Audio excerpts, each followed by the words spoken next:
Magandang araw mga bossing.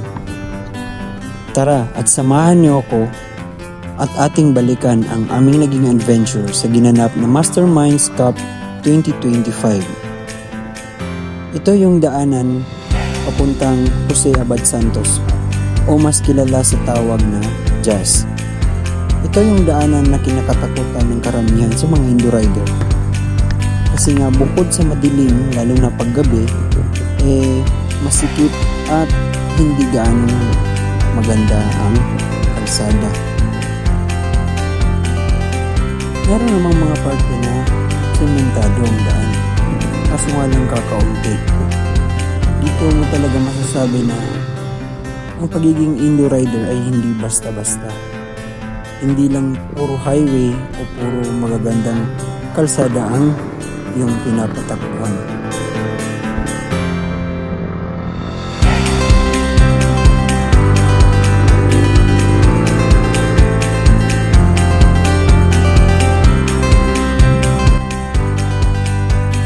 Boss, naman.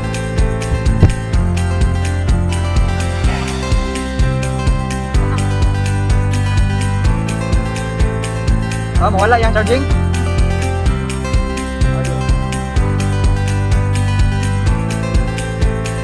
Kaya na. Una-una namin ginagmay ito rin.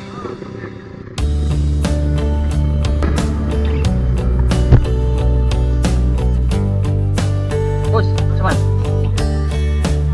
Tara. Mana mo dito sa Jazz? Tungkuhan mo sa palon? Mana ito no?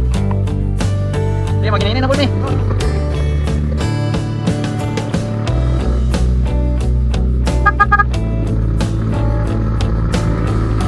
Kaya kung ikaw ay nagbabalak na pumunta sa area na to o dumaan, siguraduhin mong umaga ka dadaan at saka walang ulan.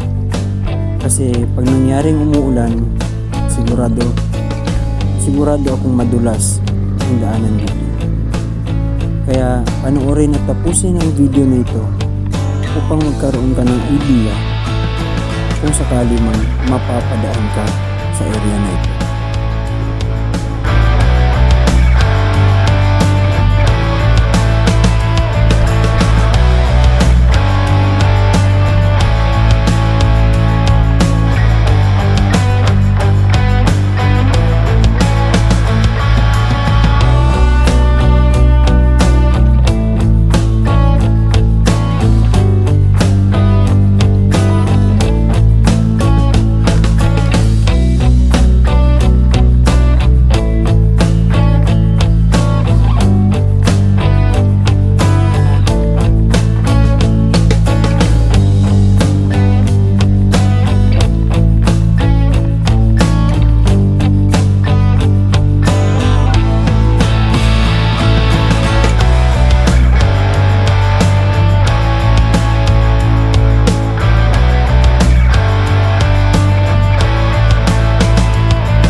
Pagkatapos ng lahat ng napagdaanan namin ay masasabi ko sa sarili ko na worth it ang pagdaan namin dito sa Jazz.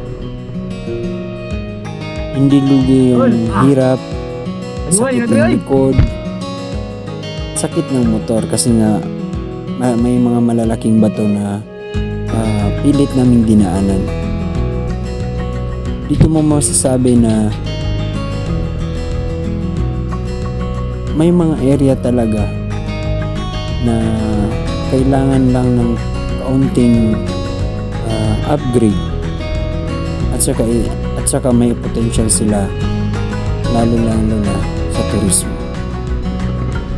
Kaya hanggang sa muli nating pagkikita mga bossing, marami pa tayong mga videos na i-upload ng mga kaganapan na nangyari sa Masterminds Cup 2025. Yun lamang po, ride safe sa ating lahat.